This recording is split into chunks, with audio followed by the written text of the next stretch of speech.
ഒരു ഫുട്ബോൾ താരം വിദേശത്തെ ലീഗിൽ കളിക്കാനായിട്ട് പറക്കുന്നു. ഇന്ത്യൻ ഫുട്ബോളുമായി ബന്ധപ്പെട്ട മറ്റു കാര്യങ്ങൾ. ഏതായാലും welcome back to extra time.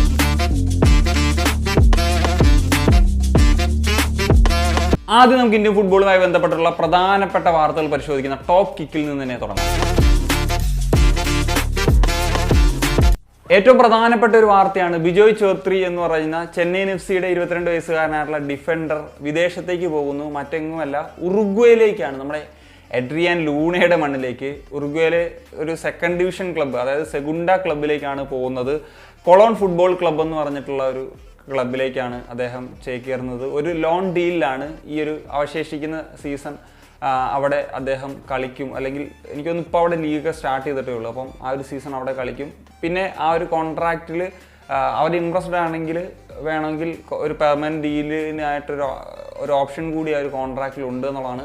ഉറപ്പായിട്ടും വിദേശത്ത് പോയിട്ട്, പ്രത്യേകിച്ച് ഉറുഗ്വേ പോലത്തെ ഒരു രാജ്യത്ത് അല്ലെങ്കിൽ മറ്റേത് രാജ്യത്തോ പ്ലേയേഴ്സ് പോയി കളിക്കുന്നത് അവരുടെ പ്ലെയർ ഡെവലപ്മെൻറ്റിന് വളരെ ഇമ്പോർട്ടൻ്റ് ആയിട്ടുള്ള കാര്യമാണ്. നമുക്കറിയാം, നമ്മുടെ ISL-ൽ ഇൻറ്റൻസിറ്റിയും മറ്റ് പുറത്ത് ഇപ്പോൾ ഉറുഗ്വേ ആണെങ്കിലോ അല്ലെങ്കിൽ സ്പെയിൻ ആണെങ്കിലോ യൂറോപ്പിലോ ലാറ്റിൻ അമേരിക്കയിലോ എവിടെ ആണെങ്കിൽ പോയി കളിച്ചു കഴിഞ്ഞാൽ അത് ഒരു ഡിഫറൻസ് എന്താണെന്നുള്ളത് നമുക്കറിയാം. അതുപോലെ പ്ലേയേഴ്സ് പോയി കളിക്കുന്നത് വളരെ ഇമ്പോർട്ടൻ്റ് ആയിട്ടുള്ളൊരു കാര്യം തന്നെയാണ്. ഒരു നാഷണൽ ടീമിൻ്റെയൊക്കെ പെർസ്പെക്റ്റീവിൽ നോക്കുന്ന സമയത്ത് നമുക്ക് തീർച്ചയായിട്ടും ഗുണകരമായി മാറും എന്നുള്ളതാണ്. ഇപ്പം നമ്മൾ നാഷണൽ ടീമിലേക്ക് മത്സരങ്ങൾ കണ്ടതാണല്ലോ, പെർഫോമൻസ് എന്താണ് പ്രശ്നങ്ങളെന്നൊക്കെയുള്ളത്. അപ്പം വിദേശത്ത് പോയി അല്ലെങ്കിൽ ഇതുപോലത്തെ നല്ല ലീഗുകളിൽ പോയി കളിക്കുക എന്നുള്ളത് വളരെ പ്രധാനപ്പെട്ട കാര്യം തന്നെയാണ്. അടുത്തൊരു പ്രധാനപ്പെട്ട കാര്യം, ഇന്ത്യ ഫിഫ റാങ്കിങ്ങിൽ താഴേക്ക് പോകും. 4 സ്ഥാനങ്ങൾ താഴേക്ക് ഇറങ്ങി 117-ൽ നിന്ന് 121-ലേക്ക് പോകും. അടുത്തൊരു റാങ്കിങ് വരുന്നൊരു സമയത്ത് നമുക്കറിയാം, അഫ്ഗാനിസ്ഥാനെതിരെ 2 മത്സരങ്ങൾ വിജയം നേടാൻ സാധിച്ചില്ല. ഒരു മത്സരം തോറ്റു, ഒരു മത്സരം ഡ്രോ. അതും അഫ്ഗാനിസ്ഥാനേക്കാൾ റാങ്കിങ്ങിൽ താഴെയുള്ളൊരു ടീമാണ്. ഈ ഒരു ഫിഫ വിൻഡോയിൽ ഏഷ്യയിൽ ഏറ്റവും കൂടുതൽ പോയിന്റ് ഡ്രോപ്പ് ചെയ്ത ടീം ഇന്ത്യയാണ് എന്നുള്ളതാണ്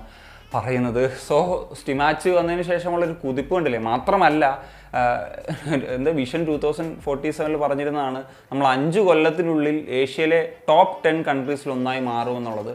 ടോപ്പ് 10 ആണോ ടോപ്പ് 50 ആണോ ഉദ്ദേശിച്ചത് എന്നുള്ളതാണ് ഇപ്പം അറിയേണ്ടത്. നിലവിലെ പോക്ക് അങ്ങോട്ടാണ്. അടുത്തൊരു കാര്യമാണ്, മോഹൻ ബഗാനും അതുപോലെ മുംബൈ സിറ്റി FC-യും തമ്മിൽ നടക്കേണ്ട ഒരു ഡിസൈഡർ മത്സരമായിരുന്നു ഏപ്രിൽ 14-ാം തീയതി കൊൽക്കത്തയിൽ വെച്ച് നടക്കേണ്ട മത്സരം. ആ ഒരു മത്സരം ഒന്ന് പോസ്റ്റ്പോൺ ചെയ്യുന്നു. 14-ാം തീയതി എന്നുള്ളത് 15-ാം തീയതിയിലേക്ക് ആക്കുന്നു. അതുമായി ബന്ധപ്പെട്ട് മറ്റ് ചില ക്ലബ്ബുകളൊക്കെ ചില പ്രതിഷേധങ്ങളൊക്കെ അറിയിച്ചു എന്നുള്ള വാർത്തകളൊക്കെ വന്നതാണ്. പക്ഷേ അതിൻ്റെ റീസൺ എന്ന് വെച്ച് കഴിഞ്ഞാൽ അവിടുത്തെ ഒരു ഫെസ്റ്റിവലുമായി ബന്ധപ്പെട്ട്, അതുപോലെ തന്നെ അതേ ദിവസം KKR-ൻ്റെ IPL മത്സരമൊക്കെ നടക്കുന്നുണ്ട്. അപ്പം മോ സെക്യൂരിറ്റി ഒക്കെ ആവശ്യമാണ്. ഈ ഒരു സാഹചര്യത്തിലാണ് അവർ റിക്വസ്റ്റ് ചെയ്യുന്നതും ഒരു ദിവസത്തേക്ക് മത്സരം ഒന്ന് പോസ്റ്റ്പോൺ ചെയ്യുന്നൊരു സാഹചര്യത്തിലേക്ക് പോവുകയും ചെയ്യുന്നത്. ഏതായാലും ഇനി നമുക്ക് ഇന്ത്യൻ ഫുട്ബോളുമായി ബന്ധപ്പെട്ടിട്ടുള്ള സ്റ്റേറ്റ്മെൻറ്റുകൾ പരിശോധിക്കുന്ന ടച്ച് ലൈനിലേക്ക് കടക്കാം. സാന്റിയാഗോ വരേല എന്ന് പറയുന്ന മുൻ ഗോകുലത്തിൻ്റെയും ചർച്ചിലിൻ്റെയൊക്കെ കോച്ചായിരുന്നു. അദ്ദേഹം 1 വർഷങ്ങൾക്ക് മുമ്പ് പറഞ്ഞിട്ടുള്ള ഒരു കാര്യമാണ്. അദ്ദേഹം പറയുന്നത് ഇങ്ങനെയാണ്: ഇത് ഇന്ത്യൻ ഫുട്ബോളിൻ്റെ അനാദരവാണ്. അദ്ദേഹം ഇന്ത്യൻ ഫുട്ബോളിലേക്ക് വന്നതിന് ശേഷം കളിയിൽ ഒരു പുരോഗതിയും ഞാൻ കണ്ടിട്ടില്ല. നിങ്ങളൊരു വിദേശ പരിശീലകനാണെങ്കിൽ നിങ്ങൾക്ക് ഒരു വ്യത്യാസം വരുത്താനാകണം.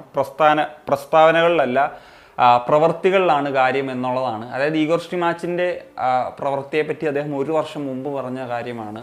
സോ അത് 1 വർഷങ്ങൾക്ക് ശേഷം ഇപ്പോൾ ചർച്ചയാകുന്നു എന്നുള്ളതാണ്. ഉറപ്പായിട്ടും അതിപ്പം ഞാൻ എടുത്തു പറയാനുള്ളൊരു കാര്യമെന്ന് വെച്ച് കഴിഞ്ഞാൽ, പലപ്പോഴും പുള്ളിയുടെ പല പ്രസ്താവനകളും സംസാരിക്കുന്ന സമയത്ത് നമ്മൾ അതിനകത്ത് എന്തെങ്കിലും പോയിന്റ്സ് ഉണ്ടോ എന്ന് നോക്കിയിട്ടേ ഞാൻ വിമർശിച്ചിട്ടുള്ളൂ.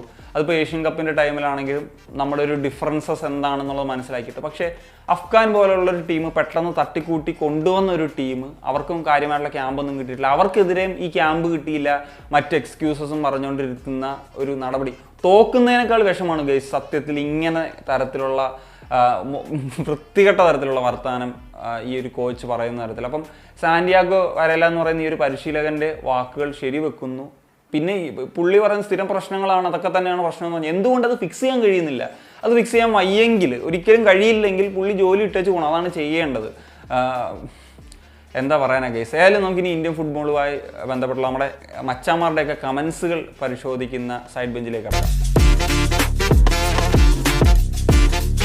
ബെഞ്ചിൽ ഒരുപാട് കമൻറ്റുകൾ വന്നിട്ടുള്ളത് ദിമി മറ്റ് ക്ലബ്ബുകളിലേക്ക് പോകുമോ എന്നുള്ള തരത്തിലൊക്കെയാണ്. സോ അങ്ങനെയുള്ള പല റൂമറുകളും കാര്യങ്ങളും നിൽക്കുന്നത്. ഞാൻ ആ റൂമറുകളെ പറ്റിയൊന്നും സംസാരിക്കുന്നില്ല. ഞാൻ ഒരു കാര്യം പറയാം, ദിമി ഒന്നുകിൽ ISL-ൽ കളിക്കുകയാണെന്നുണ്ടെങ്കിൽ കേരള ബ്ലാസ്റ്റേഴ്സിൽ കളിക്കണം, അല്ലെങ്കിൽ അദ്ദേഹം മറ്റ് ഏതെങ്കിലും ക്ലബ്ബുകളിലേക്കാണ് പോയെങ്കിൽ അത് കേരള ബ്ലാസ്റ്റേഴ്സിൻ്റെ പിടിപ്പുകേടെന്ന് തന്നെ പറയേണ്ടി വരും. നമുക്കറിയാം നിലവിൽ റൂമേഴ്സൊക്കെ ഉള്ള സാഹചര്യത്തിൽ. സോ ഒന്നുകിൽ കേരള ബ്ലാസ്റ്റേഴ്സ് കളിക്കട്ടെ, അല്ലെങ്കിൽ അദ്ദേഹം വേറെ ഏതെങ്കിലും ക്ലബിലേക്ക് പോകട്ടെ എന്നുള്ളതാണ് ഞാൻ ആഗ്രഹിക്കുന്നത്. അതിന് മറ്റൊരു റീസൺ കൂടി ഉണ്ട്. അതായത് നമ്മളൊരു ബെസ്റ്റ് പ്ലെയറിനെ നഷ്ടപ്പെടുത്തുമ്പോൾ മറ്റൊരു ടീമിനൊരു ബെസ്റ്റ് പ്ലെയറിനെ കിട്ടുക എന്നുള്ളത് അതിനേക്കാൾ വലിയൊരു പ്രശ്നമാണ്. ഇതൊക്കെ നമ്മൾ മുമ്പും കണ്ടിട്ടുള്ളതാണ്. ഇപ്പം ഡയാസ് പോയ സമയത്താണെങ്കിലും ഒഗ്ബെച്ചെ പോയ സമയത്താണെങ്കിലും ആദ്യ സീസണിലാണെങ്കിലും ഹ്യൂമു പോയിട്ടുള്ള സമയത്താണെങ്കിലും ഇതൊക്കെ നമ്മൾ അറിഞ്ഞിട്ടുള്ളതാണ്. സോ അങ്ങനത്തെ ഒരു ഗതി വരാതിരിക്കട്ടെ എന്ന് ആഗ്രഹിക്കുകയാണ് guys. So that's it guys. അപ്പം ഒരു എക്സ്ട്രാ ടൈമിൻ്റെ ഒരു വീഡിയോ അവസാനിപ്പിക്കുകയാണ്. അപ്പം നിങ്ങളുടെ ഒപ്പീനിയൻസ് ഉറപ്പായിട്ടും കമ്പോസ് ചെയ്യാൻ പറ്റുക കാണിക്കുകയാണ്. സനിയ.